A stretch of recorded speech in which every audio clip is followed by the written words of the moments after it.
Kita awali dengan sholawat tibil qulub bersama-sama.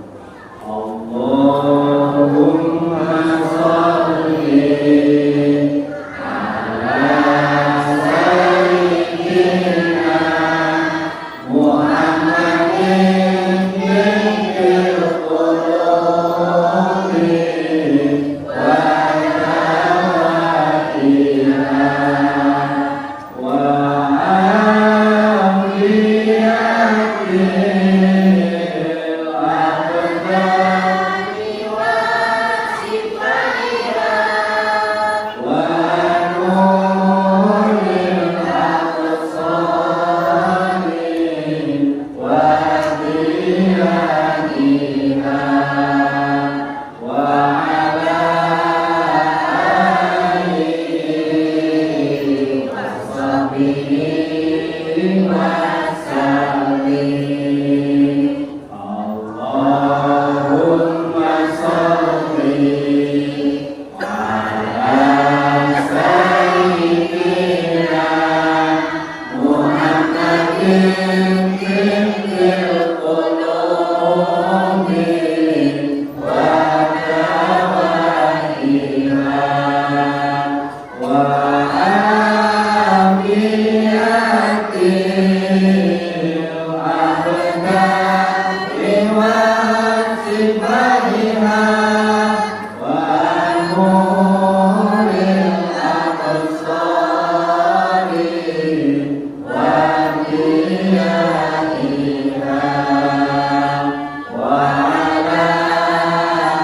Siapa yang membaca dengan rutin sholawat tibil qulub, insya Allah dengan izin Allah hatinya menjadi sehat. Bahkan tidak hanya menyehatkan hati, bisa menyehatkan tubuh. Kalau Bapak Ibu umpama sedang sakit perut, pegang perutnya dengan tangan kanan, baca sholawat tibil qulub, Allahumma sholli, sampai selesai, minta kepada Allah supaya disembuhkan, insya Allah dengan seizin Allah akan sembuh. Bapak Ibu yang saya hormati, malam hari ini kita berkumpul dalam rangka memperingati Isra wal Mi'raj Nabi besar Muhammad Sallallahu Alaihi Wasallam. Dalam Al-Quran sudah dibacakan oleh qari'ah tadi, Subhanalladzi asra bi'abdihi lailan minal masjidil harami ilal masjidil aqsa ila akhirih. Maha suci Allah yang telah memperjalankan hambanya pada suatu malam dari Masjidil Haram menuju Masjidil Aqsa. Perjalanannya Isra itu dari Masjid masjid menuju masjid. Masjidil Haram ada di mana? Di Mekah. Masjidil Aqsa ada di mana? Palestina. Nabi Muhammad bukan berjalan sendiri, ia asra, diperjalankan. Jadi Nabi Muhammad diperjalankan, Allah yang memperjalankan hambanya dari Masjidil Haram ke Masjidil Aqsa, dari masjid ke masjid. Maka tempat yang paling mulia di dunia ini bukan hotel. Tempat paling mulia di dunia ini bukan pasar. Tempat paling indah di dunia ini bukan sawah dan ladang, tapi tempat paling mulia adalah masjid. Dan yang disebut oleh Al-Quran, dua masjid, satu Masjidil Haram, dua Masjidil Aqsa. Jadi Masjidil Haram itu tempat suci, Masjidil Aqsa juga tempat suci. Hari ini Masjidil Aqsa masih direbut oleh bangsa Israel. Benar apa benar? Padahal Masjidil Aqsa adalah tempat suci yang oleh Nabi pernah dipakai untuk sholat bersama ruhnya para Nabi sebelumnya, yaitu sholat asar. Maka Bapak Ibu semua harus ikut merasa bersedih hati manakala Masjidil Aqsa diserang oleh orang lain. Kalau nggak sanggup ke sana dan nggak perlu ke sana, cukup kita mendoakan dari rumah. Mudah-mudahan Masjidil Aqsa diselamatkan oleh Allah Subhanahu wa Ta'ala. Amin. Ya Rabbal Alamin. Bapak Ibu yang saya hormati, Isra wal Mi'raj terjadi di bulan Rajab. Hari ini bulan Rajab tanggal berapa?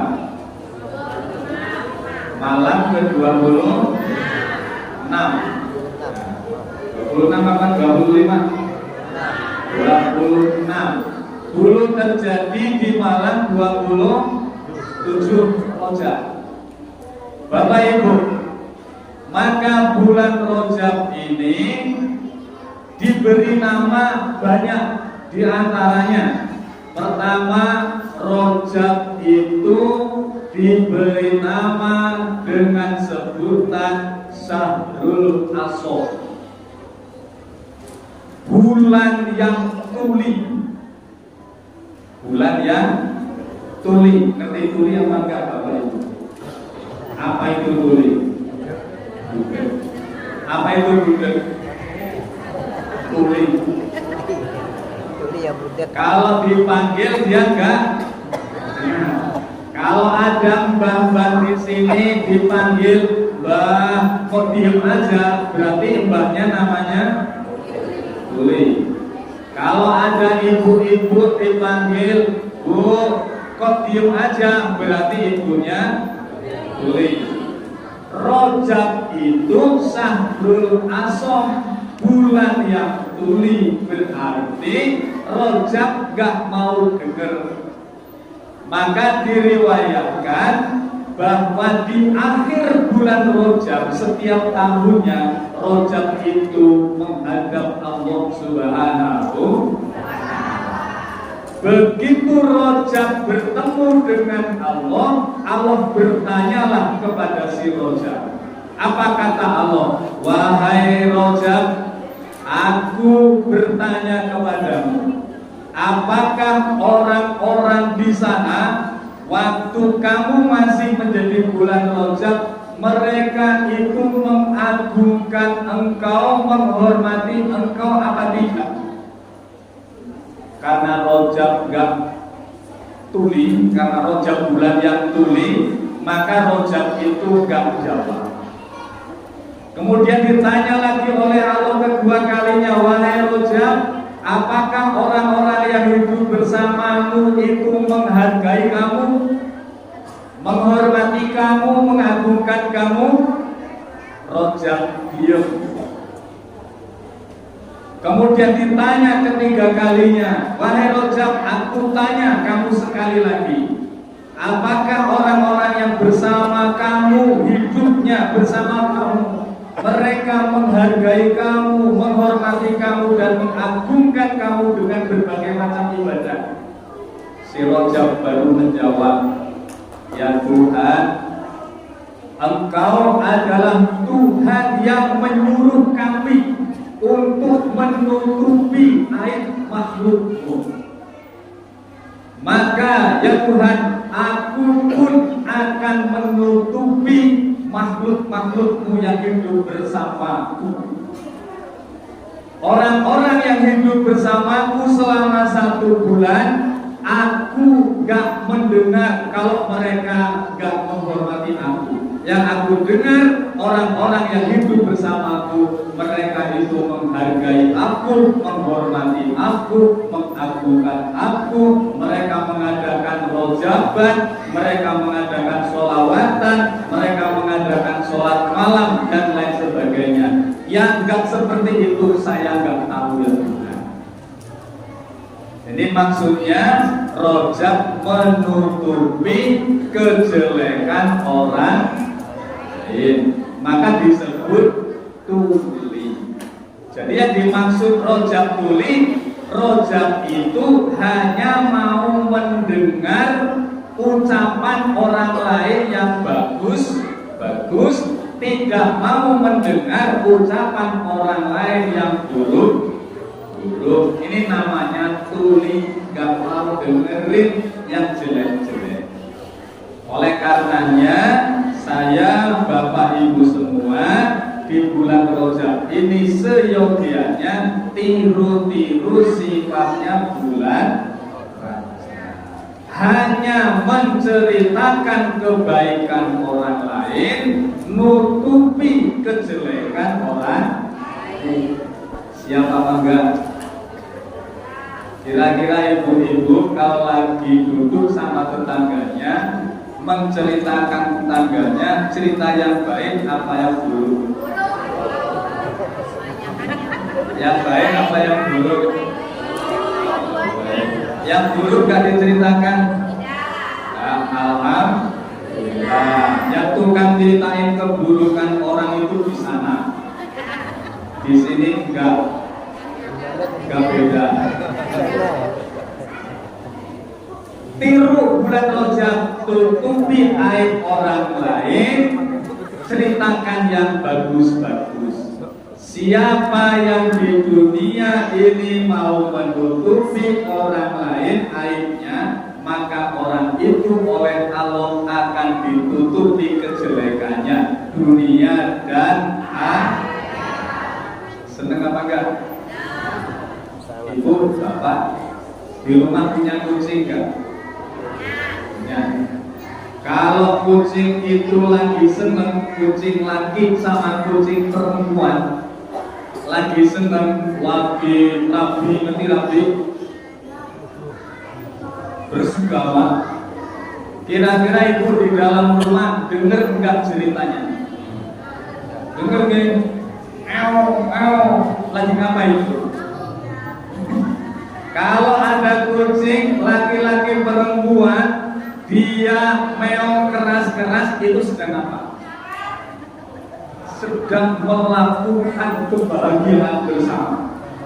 Semua orang tahu itu melakukan itu.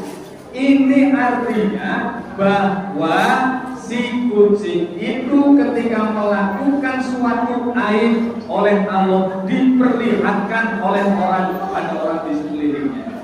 Kenapa bisa seperti itu? Karena dulu ketika di zaman Nabi yang pernah kebanjiran, Nabi siapa? Kebanjiran dunia ini Nabi Ayub, Nabi Nuh. Di situ ceritanya ada anjing sedang demenan nyumput. Ngerti anjing? Anjing nyumput sudah gak kelihatan orang, gak kelihatan makhluk lain, laki dengan perempuan seneng-senengan, diintiplah sama kucing. Rupanya kucing seneng intip. Di sini ada yang bukan intip pengantin baru. Kalau ada yang seneng intip berarti kucing. Dilaporkanlah sama kucing kepada Daud, ya Nabi Daud, di sana anjing A dengan B lagi gini-gini. Gara-gara melaporkan, membuka aib anjing, maka si kucing dibuka aibnya oleh Allah sepanjang waktu. Sampai hari ini kalau ada kucing demenan sama perempuannya, hampir semua orang mengenal. Artinya Bapak Ibu, siapa yang tukang buka aib orang, dikhawatirkan aib kita diketahui oleh orang. Siapa yang menutupi aib orang lain, insya Allah berdasarkan hadis Nabi, aib kita ditutup oleh Allah dunia dan ini Rojab. Maka kita cari kebaikan di bulan Rojab, kita banyak-banyak berdoa mohon kepada Allah supaya kita diberi keberkahan bulan. Sama-sama kita berdoa. Doanya bulan Rajab di mana? Allahumma barik lana fi Rajab wa sabana. Allahumma barik lana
fi Rajab wa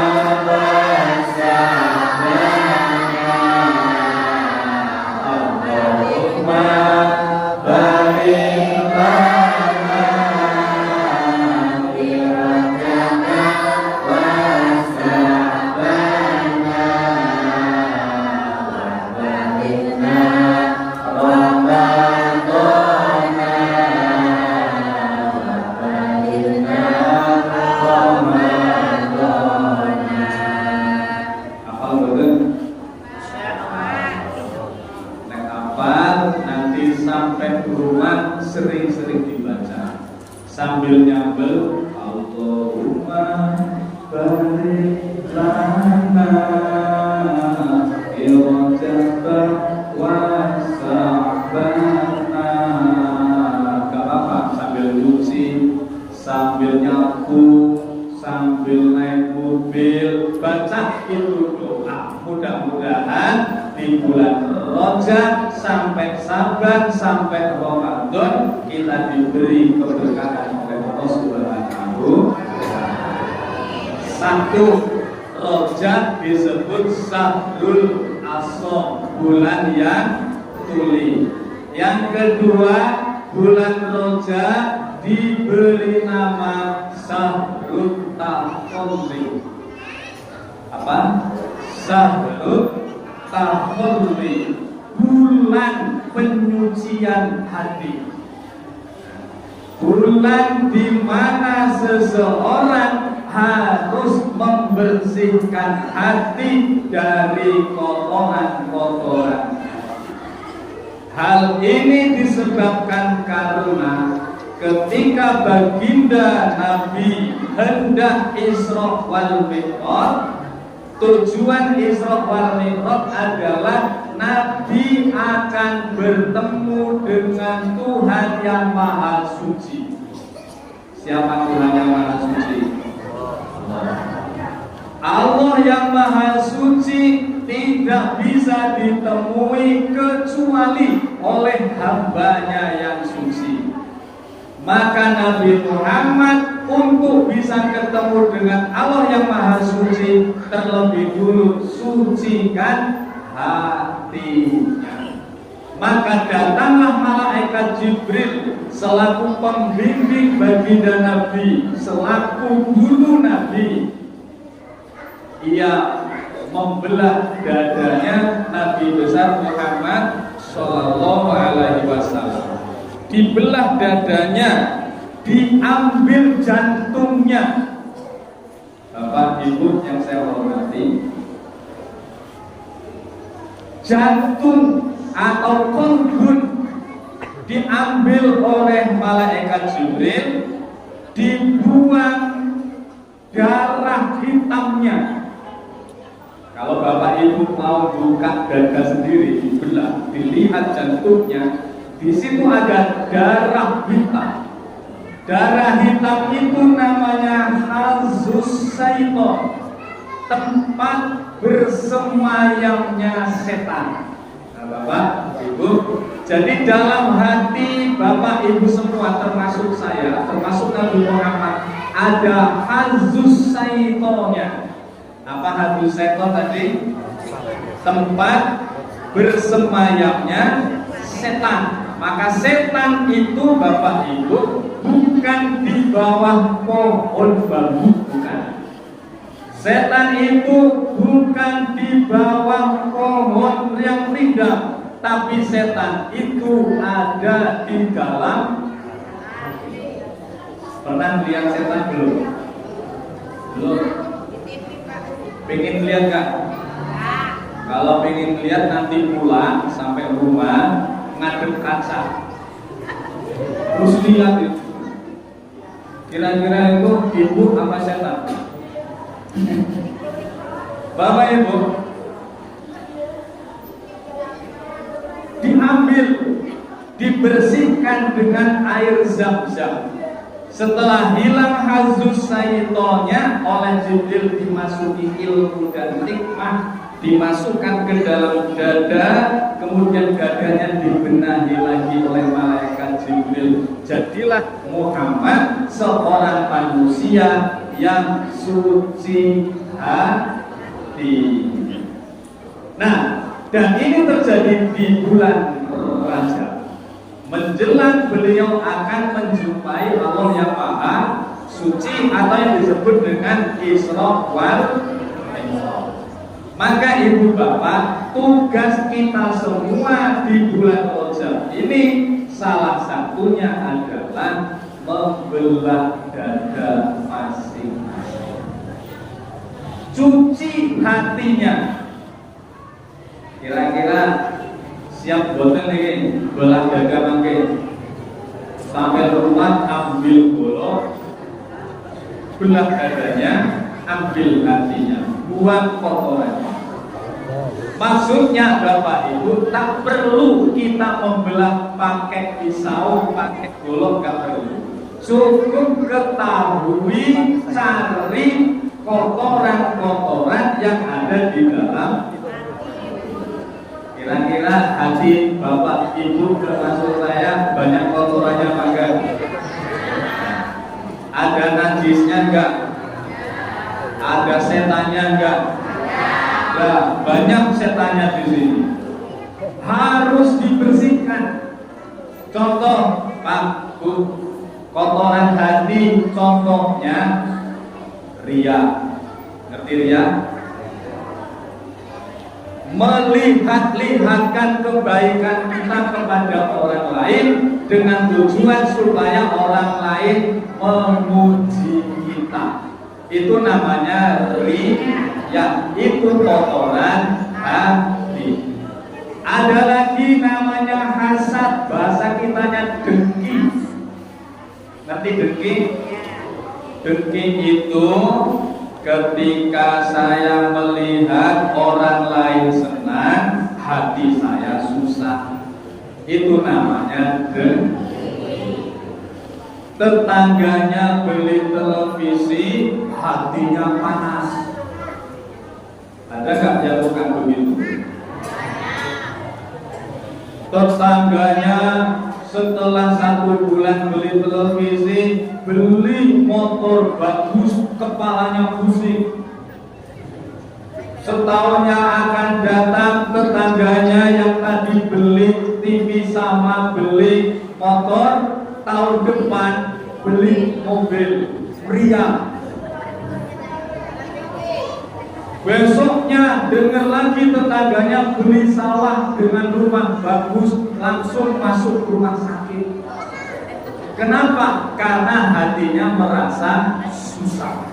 Ngelihat orang lain senang, hati kita malah susah. Itu namanya dengki, kotoran hati. Harusnya orang senang, kita ikut. Dalam hidup yang dicari senang apa susah? Senang. Kalau ada orang senang, ikut senang. Kalau ada orang susah, ikut bela sungkawa. Itu yang benar. Apalagi kotoran hati. Dalam hati merasa diri saya orang paling bagus di sini. Ada yang ngerasa gitu? Bisa jadi imam masjid ngeliat mama mohon maaf Pak Ustaz Nurudin, ngeliat orang kalau sholat kok dingin amat begitu, salam langsung kelepat. Ngerti salam kelepat?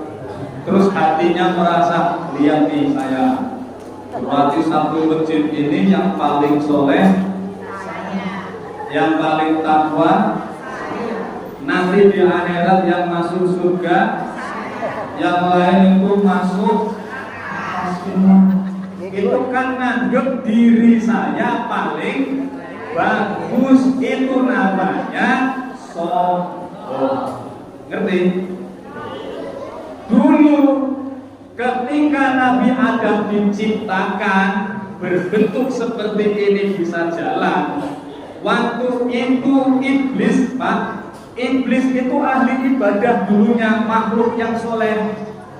Tapi pada saat itu Allah menyatakan, wahai iblis, wahai malaikat, usjudu li Adam, sujud kamu kepada Adam. Maksudnya sujud suruh hormat. Hormatlah kamu kepada Adam. Semuanya hormat para malaikat. Iblis yang waktu itu paling soleh ngomong, saya gak mau hormat sama Adam. Ditanyalah oleh Allah, wahai iblis, kenapa kamu gak mau sujud, gak mau hormat sama Adam? Cobi, jawaban iblis kira-kira apa? Iblis jawab keluar dari dalam hatinya dengan ucapan, ana khairum minhu, karena aku lebih bagus, lebih baik daripada kholaqtani min nar, aku ini makhluk diciptakan dari api. Wa kholaqtahu min tin, sedangkan Adam cuma diciptakan dari api. Dengan tanah itu bagus api. Saya orang paling soleh, saya orang paling bagus, kenapa harus hormat sama orang? Itu iblis merasa dirinya paling baik dibandingkan dengan yang lain. Jadi kalau di sini saya atau bapak ibu dalam hati kok merasa saya lebih baik daripada si A, berarti itu tiru-tiru siapa itu? Iblis. Ngerti Pak? Jadi walaupun pakai jilbab, pakai kopiah, pakai sorban, pakai tasbih, zohirnya kayak malaikat, Tapi kalau hatinya sampai bergumam, aku lebih baik dari dia, berarti hatinya tiru-tiru iblis. Berarti manusia zahirnya kayak malaikat, batinnya iblis. Nauzubillah min dzalik. Mulane harus diobati. Maksud yang ngerasa jangan tersinggung. Harus berterima kasih. Kita ngaji bareng-bareng, ngaji kan untuk dandani diri sendiri. Jangan gampang menyalahkan orang lain, jangan gampang mencaci orang lain, apalagi sampai menyesatkan dan mengkafirkan orang lain. Apal gak puji-pujiannya Gus Dur? Ya Rasulullah, salamun alaik, ya Rabbi asani wa'adi, afaka ya jiratan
Oh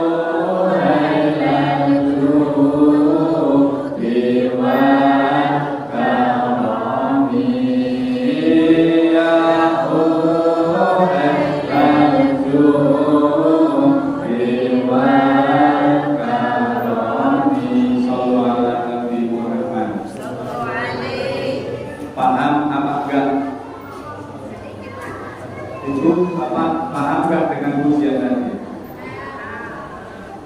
Jangan gampang menyesatkan orang, jangan gampang mengkafirkan orang, lupa dengan kafirnya sendiri. Apa kafirnya sendiri? Isi kotor hati kafir itu kan penutup lah, penutup, ngerti penutup yang buat kita nggak melihat nih. Kalau mata saya tak tutup nih ya, kira-kira saya bisa melihat Bapak Ibu enggak? Nah, penutup ini namanya kafir. Paham?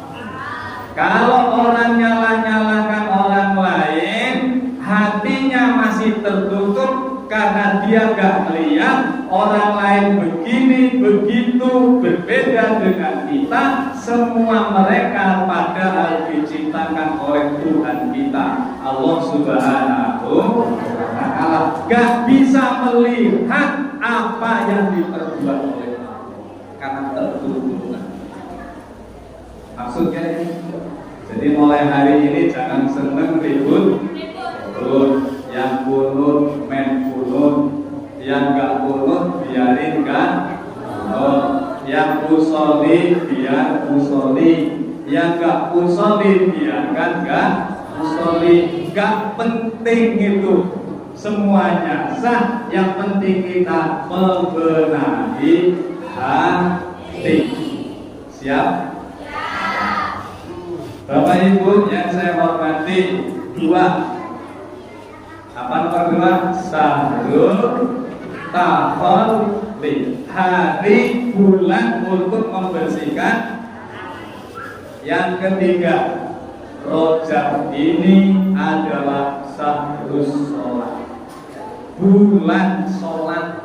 Maksudnya bulan Rojab adalah bulan pertama kali ibadah sholat diperintahkan oleh Allah Subhanahu wa Ta'ala. Nabi Pak ketika Isra sampai Masjidil Aqsa bukan berhenti, kemudian Mi'raj naik ke langit 1 sampai tembus 7, naik lagi ke Sidratul Muntaha, naik lagi ke Mustawa, yang akhirnya Nabi Muhammad berjumpa dengan Tuhan yang Maha Suci Allah Subhanahu wa Ta'ala. Ketika Nabi ketemu sama Allah, Nabi duduknya kayak saya dengan Bapak Ibu lagi sholat tahiyat akhir. Gimana dulu tahiyat akhir? Kaki kanan yang telapak didirikan, ya kan? Kaki kiri telapaknya dikeluarkan, kemudian pantatnya duduk di tempat sujud, ya kan? Di tempat duduk. Itu namanya duduk tahiyat akhir. Kata orang kesehatan, kalau duduknya kayak tahiyat akhir, ini kakinya dipancal begini, bikin orang itu jadi sehat. Jadi siapa ingin sehat, duduknya seperti gaya tahiyat akhir diginikan. Yang kuat insya Allah sehat lahir dan batin. Kalau nggak percaya dicoba nanti di rumah. Bapak Ibu yang saya hormati, kemudian Allah ketemu sama Nabi, Nabi ketemu sama Allah, Nabi salam sama Tuhan. At-tahiyyatul mubarakatus sholawatut thayyibatul. Itu salamnya Nabi ke Allah Subhanahu. Allah menjawab, Assalamu alaika ayyuhan nabiyyu wa rahmatullahi wa barakatuh. Itu ucapan Allah untuk Nabi Muhammad. Selamat sejahtera untukmu, berarti satu orang dong. Untukmu wahai Nabi, Nabi Muhammad aja yang didoakan oleh Allah. Semoga kau selamat ya Muhammad. Waktu itu Nabi Muhammad gak tega. Ya Allah, kenapa yang diselamatkan cuma saya? Bagaimana dengan nasib umatku? Bagaimana dengan nasib orang-orang soleh-solehah di sana? Ingat sama kita semua. Maka Nabi saking sayangnya sama kita semua, Nabi menjawab, Assalamualaikum wa ala ibadillahis sholihin. Selamat sejahtera ya Allah untuk kami semua dan untuk hamba-hambamu yang soleh dan soleh. Jadi Bapak Ibu semua, ketika Nabi ketemu sama Allah, sudah diberitakan oleh Nabi di hadapan Allah Subhanahu. Makanya seyogianya kalau dengan cinta kepada Nabi Muhammad itu waktu Mi'raj. Kemudian Nabi Muhammad mendapat perintah namanya ibadah. Allah nyuruh Nabi dan umatnya, termasuk saya Bapak Ibu semua, untuk menjalankan sholat sehari semalam banyaknya 100 rakaat. Tiap satu sholat dibuat 2 rakaat. Kalau 100 dibagi 2 berarti tinggal berapa? 50. Berarti waktu itu perintahnya bukan 5 waktu tapi 50 waktu. Setiap satu waktu 2 rakaat. Seandainya waktu itu Nabi Muhammad langsung ke bumi, gak ketemu Allah lagi, maka sholat kita semua ada 50 waktu. Dikit-dikit sholat, masak belum mateng sholat, asar-asar belum mateng sholat, nyapu belum selesai sholat. Harusnya gitu.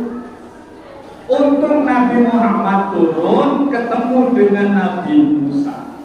Kata Nabi Musa, Muhammad, kamu disuruh apa? Saya disuruh sholat. Berapa banyaknya? 50 waktu. Kata Nabi Musa, Muhammad, umatmu gak kuat. Kamu ngadep Allah lagi, minta dikurangi. Akhirnya Nabi menghadap Allah, minta dikurangi oleh Allah, dikurangi 5 waktu. Jadi berapa waktu? 45. Turun lagi ketemu Musa. Musa masih ngomong, Muhammad, umatku gak bakal kuat kalau 45 waktu. Minta lagi dikurangi. Akhirnya Nabi Muhammad bolak-balik. Akhirnya terakhir menjadi 5 waktu. Sekarang ini kita kalau sholat sehari semalam berapa waktu? 5. Alhamdulillah. Itu oleh Nabi Muhammad Isra wal tinggal 5 waktu. Subuh, apalagi?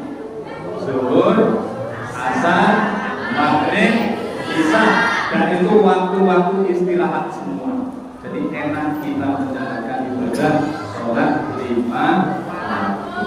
Nah, sholat ini adalah oleh baginda Nabi, kita sebagai umat harus menjaga. Siapa makan jaga sholat 5 waktu? Sholat fardu dalam rukun Islam. Rukun Islam ada berapa? 5. 1 syahadat, 2 3 4 5. 5 ini yang paling penting itu yang mana? Sholat. Syahadat ada dalam sholat. Waktu tahiyat baca syahadat kan? Yang paling penting itu sholat. Sama dengan kita pakai pakaian. Lihat, pakai pakaian. Kalau seorang laki-laki keluar dari rumah ingin jadi orang ganteng, yang dipakai 5. Pakai sepatu. Yang kedua pakai celana. Supaya celananya nggak melorot harus pakai sabuk. 3, 4 harus pakai baju supaya tambah ganteng pakai peci, ganteng kan? Kalau suami ibu kayak gitu keluar dari rumah ngadep Pak Lurah, pantes kan?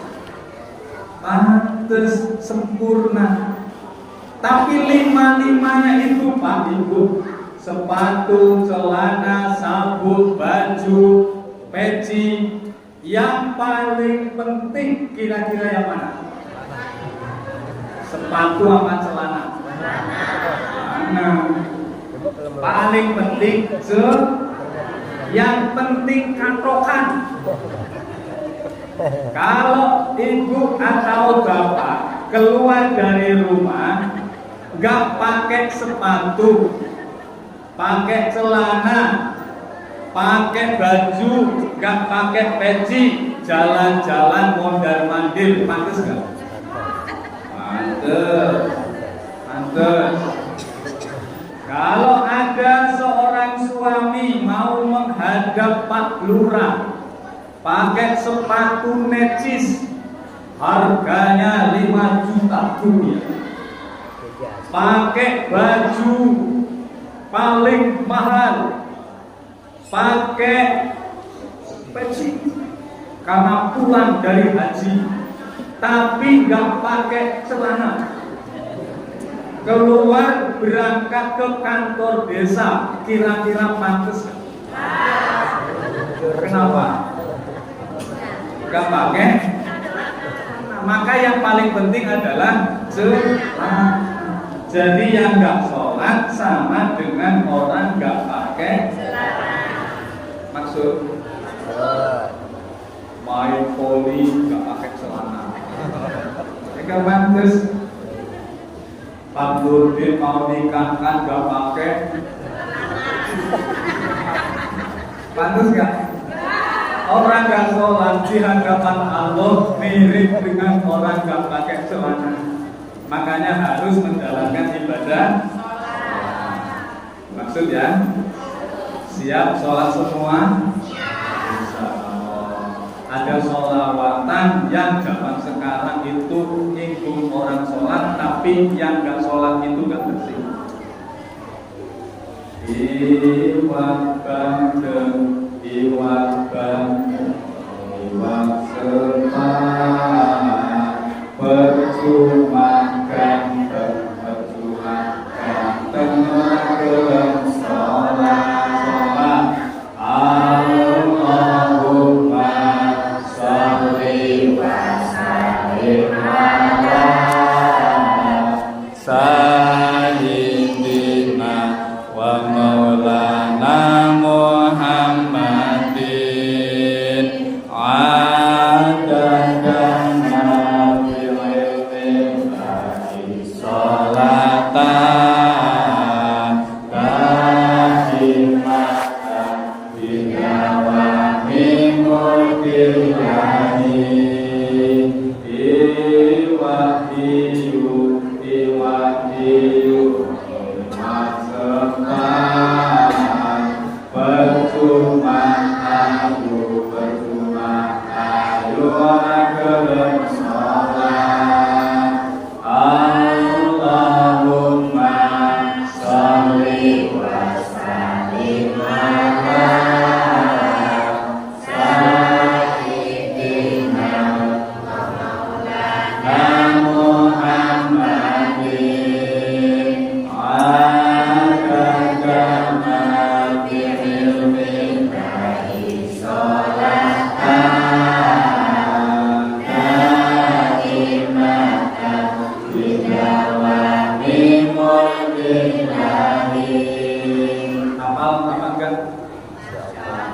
Nanti suaminya kalau subuh gak bangun-bangun, ibu-ibu datengin suaminya, teplek-teplek sambil ngomong, iwat bandeng, iwat bandeng, iwat sepat, percuma ganteng, percuma ganteng, gelem sholat.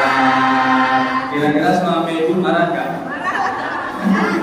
Kayaknya kok langsung bangun, langsung jawab, iwat hidup, papat percuma aku orang gelem sholat. Allahumma sholli wa sallim ala sayyidina wa maulana Muhammadin atadana bi'ilmillahi sholatan bidawami mulkillahi sallu ala nabi. Nanti orang yang beruntung selama dunia akhirat ada 3. Dicatat. 1, irka'u wasjudu, mereka yang melakukan rukuk dan sujud. Rukuk dan sujud maksudnya melakukan ibadah sholat. 1 itu orang yang beruntung dunia akhirat. Sholat itu penting, sholat itu sempurna. Orang menjalankan sholat banyak tenangnya, bahagianya selama dunia sampai akhirat. Maka kerjakan sholat secara sempurna, mulai dari wudhu sempurna, sholat sempurna, zikir sempurna. Sebelum sholat yang dikerjakan Bapak Ibu apa dulu? Wudhu apa? Ketika wudhu, sempurnakan wudhunya, baguskan wudhunya, membasuh tangannya basah semua, membasuh muka harus basah semua, membasuh kaki harus basah semua. Kenapa? Kata Nabi, inna ummati ya'tuna yaumal qiyamah hurran muhajjalin min asaril wudu. Bahwasanya umatku nanti di hari akhirat akan hadir di hari kiamat menghadap Allah dalam keadaan bercahaya tubuhnya akibat dari bekas-bekas air wudu. Jadi Bapak Ibu, nanti di akhirat orang yang senang wudu bercahayalah seluruh tubuhnya. Yang gak pernah wudu di akhirat berubah jadi hitam pekat. Kira-kira kalau lihat orang hitam pekat takut gak? Di akhirat Pak, yang tukang wudu kelihatan itu umatnya Nabi Muhammad senang wudu. Bahkan kalau ada yang masuk neraka ketahuan. Makanya ada riwayat Nabi Muhammad waktu Isra Mi'raj ngelihat orang dalam neraka. Di dalam neraka ada orang wajahnya bercahaya, tangannya bercahaya, kakinya bercahaya. Nabi tahu, loh itu umat saya itu, kenapa masuk neraka? Maka Nabi bertanya kepada Jibril, Jibril, itu ada umatku, kenapa disiksa di neraka? Jibril menjawab, Mat, kok kamu tahu kalau itu umat saya? Kata Nabi, itu bekas air wudu bercahaya.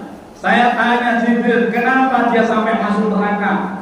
Kenapa ahli wudu masuk neraka? Jawab Jibril, Muhammad benar dia orang yang rajin wudu, rajin sholat, tapi kalau kencing waktu di dunia gak pernah mau cebok. Ada nggak di sini yang tukang kencing gak cebok? Mana orangnya?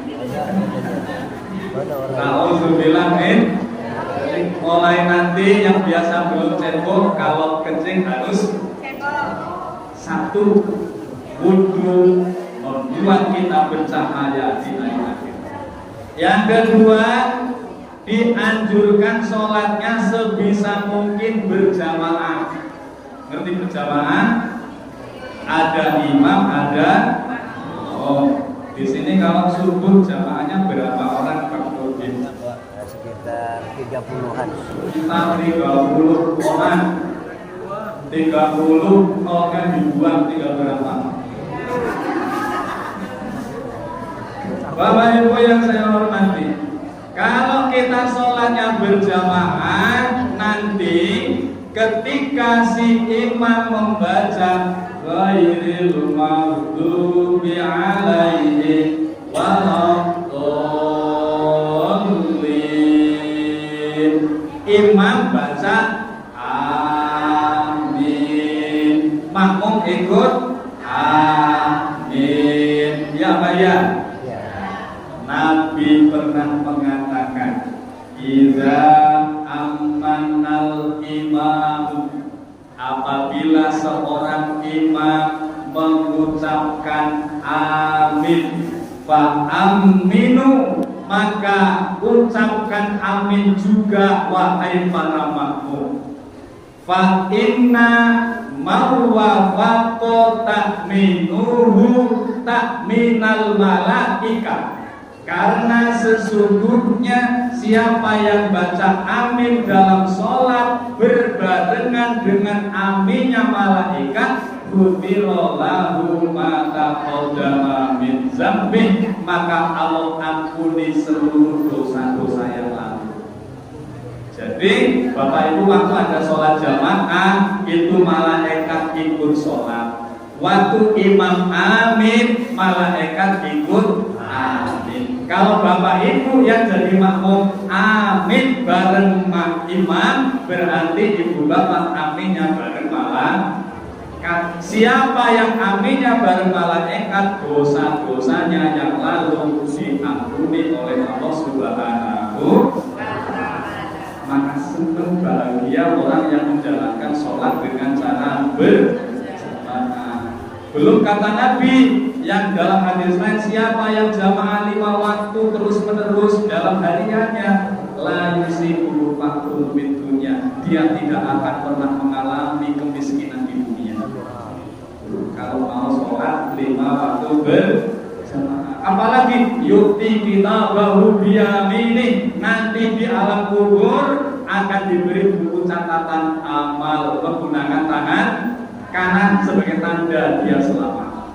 Ketika dia melewati siratal mustaqim, kata Nabi, orang yang sholat jamaah terus menerus yang murru sirati kal barqil mutih, yang melewati siratal mustaqim seperti kilat yang nyata. Ketikilan led sampai surga. Seneng apa seneng? Itu dialami oleh orang yang sholat berjamaah. Terakhir kata Nabi, orang yang sholat jamaah terus menerus, yudkhiluhul jannata bila hisabin wala azabin, dia akan dimasukkan oleh Allah ke dalam surga tanpa diazab dan tanpa disiksa.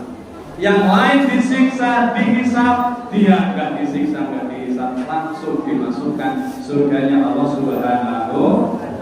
Bapak Ibu yang saya hormati, satu, orang yang beruntung orang yang menjaga sholat 5. Yang kedua, orang yang bahagia dan beruntung dunia akhirat adalah wa'budu rabbakum, yang senantiasa beribadah kepada Tuhannya. Ibadah dalam arti luas, kerja diniati, ibu-ibu masak membersihkan rumah diniati ibadah. Jadi ibadah semua, ngapa-ngapa jadi ibadah kalau diniati ibadah. Beribadahlah kepada Tuhan. Kenapa? Karena kawan itu Pak Bu ada 3. 1, kawan kita yang hanya mengawani kita waktu kita hidup. Kalau sudah dicabut nyawanya, nggak mau dia berkawan lagi. 2, ada kawan yang tetap mengawani kita walaupun kita mati, tapi hanya menghantar sampai kubur, setelah itu pulang. Dan yang ketiga, ada kawan tersetia, tidak hanya mati sampai dikubur, dia ikut masuk ke alam kubur. 3 kawan itu siapa? Yang mengawani kita hanya waktu hidup, begitu nyawa dicabut gak mau berkawan lagi, adalah harta kita sendiri. Coba ibu bapak, malam ini nih, baju masih bersama kita, apalagi kubur, jilbab masih bersama kita, celana masih bersama kita. Kalau umpama besok pagi nyawa tercabut, baju mah nggak mau lagi bajunya sama kita, sabunnya nggak mau lagi. Yang mau siapa? Hanya kain berwarna putih. Itu kawan yang berupa harta. Nggak mau ketika kita sudah mati. Sawah, ladang, rumah, mobil, kendaraan, nggak mau lagi kalau kita sudah mati. Yang mau siapa? Yang mau kawan yang mau sampai ke alam kubur, tapi nanti pulang lagi adalah keluarga kita.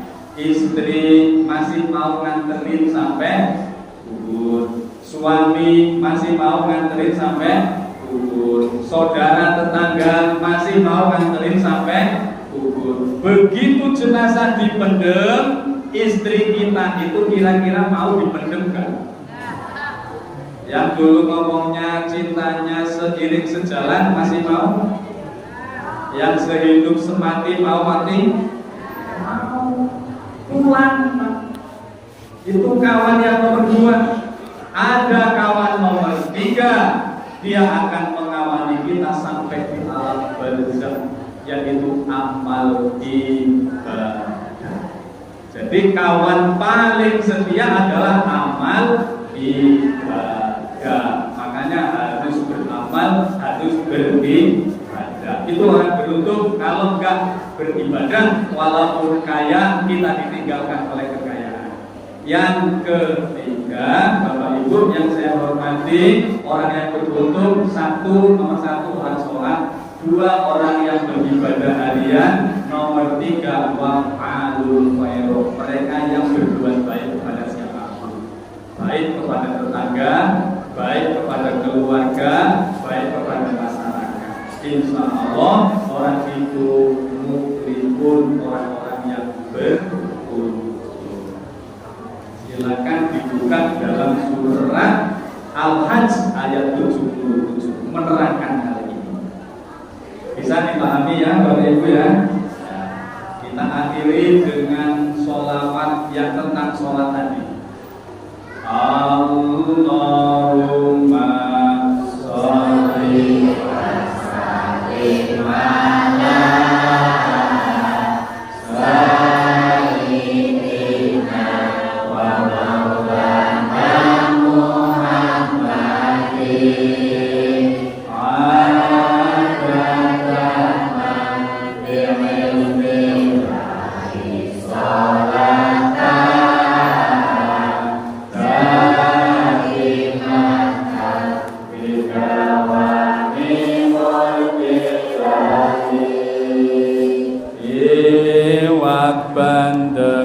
iwak bandeng iwak sepan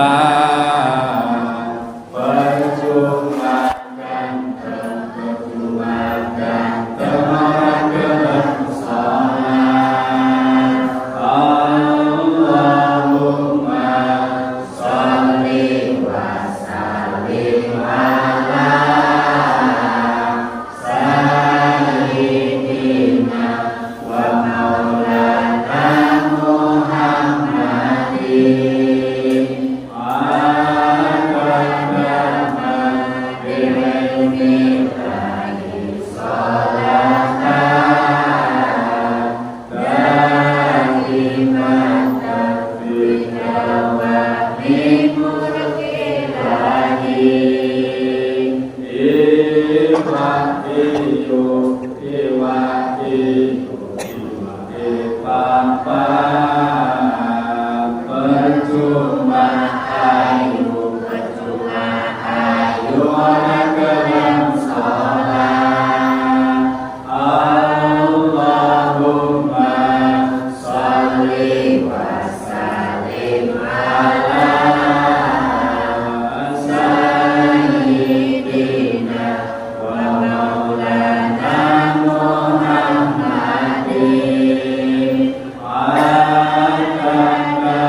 Demikian yang dapat saya sampaikan.